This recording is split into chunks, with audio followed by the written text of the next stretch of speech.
మేష వృశ్చిక రాశులకి కుజుడు అధిపతి. మేష వృశ్చి మేష వృశ్చిక రాశులకి ఈ వృశ్చిక రాశికి 4వ శని ఉన్నాడు. అర్ధాష్టమ శని.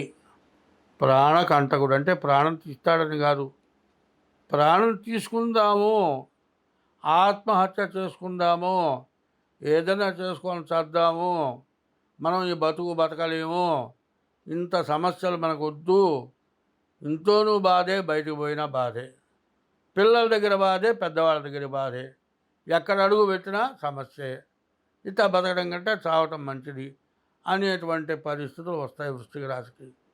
కానీ వాటిని తప్పించుకోవాలి అంటే శని పూజ చాలా అవసరం.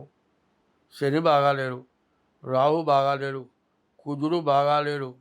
మరి బాగుండని గ్రహాలు శని, రాహు, కుజుడు, బుధుడు, కేతువు, ఈ 5 గ్రహాలు బాగాలేవు. గురువు, రవి, శుక్రుడు బాగున్నారు. కాబట్టి ఈ వృశ్చిక రాశికి అష్టమంలో కుజుడు ఉన్నాడు.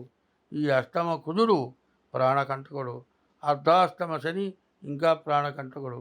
కాబట్టి ఈ రాశి వాళ్ళు చాలా ఓర్పు చాలా అవసరం. మీ జాతకం చూపించుకోవడం ఇంకా అవసరం. మీ జాతక రీత్యా శాంతులు చేసుకోవటం ఇంకా అవసరం. తర్వాత మీరు ఏమి చేయాలన్నా ముందు ఇప్పుడు ఏమిటా అంటే దానికి తగిన పూజలు చేయిస్తాం. నిజంగా డబ్బులు లేక ఇబ్బంది పడుతూ ఉంటే దేవుడు అప్పులు తెచ్చో లేకపోతే చావమనో దేవుడు చంపడు. దానికి తగిన మార్గాలు వేరే ఉంటాయి. నిజంగా డబ్బులు లేకపోతే పర్వాలే, దేవుడికి ఏం చెబుతారు?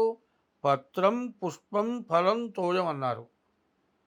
మరి ఒక ఆకు, ఒక పుష్పం, ఒక పండు, ఏది చేత కాలేదు, 2 చేతులు ఎత్తి నమస్కారం, ఇది ఏది చేసినా మిమ్మల్ని రక్షిస్తాడు. ఎప్పుడు మనకు ఉన్నప్పుడు డబ్బులు ఖర్చు పెట్టి చేయవలసిందే.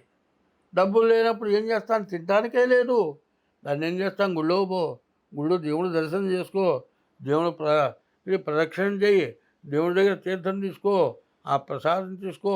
ఇంకా మీకు ఏదైనా దోషాలుంటే ఏమి చేయాలో చెబుతాం, అట్లాంటివి చేసుకుంటే మీకు అన్ని విధాలా బాగుంటుంది. అయితే చాలామంది ఏం చేస్తారంటే ఏమంటారంటే ఒకప్పుడు బండ్లు రైళ్ళు లేవు, బండ్లు కార్లు రైళ్ళు ఉండేవి. ఈ రైళ్ళు లేనటువంటి టైంలో చాలామంది నడిచెళ్తూ ఉండేవాళ్ళు. పూటకూళ్ళ మన దగ్గర అన్నం తినాలి, ఆమె పచ్చడి చేసి అన్నం పెట్టాయో రైలు వెళ్ళిపోతుంది అంటుంది. డబ్బులు తీసుకుంటే అన్నం పెట్టి పంపిస్తుంది, ఆ దండు వెళ్ళిపోతాడు. ఇట్లాంటి దురాగతమైన పనులు చేస్తూ ఉంటారు. అట్లాంటి వాటి వల్ల కూడా చాలా సమస్యలు రావడానికి అవకాశం ఉంటుంది. కాబట్టి ఈ వృశ్చిక రాశి వాళ్ళు ఖచ్చితంగా శివాలయంలో 40 రోజులు ప్రదక్షిణ చేయాలి. తర్వాత ప్రతిరోజు కూడా ఈశ్వరుడు యొక్క తీర్థం తీసుకోవాలి.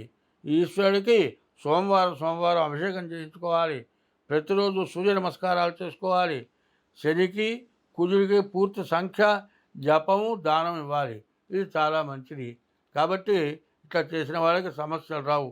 స్వస్తి.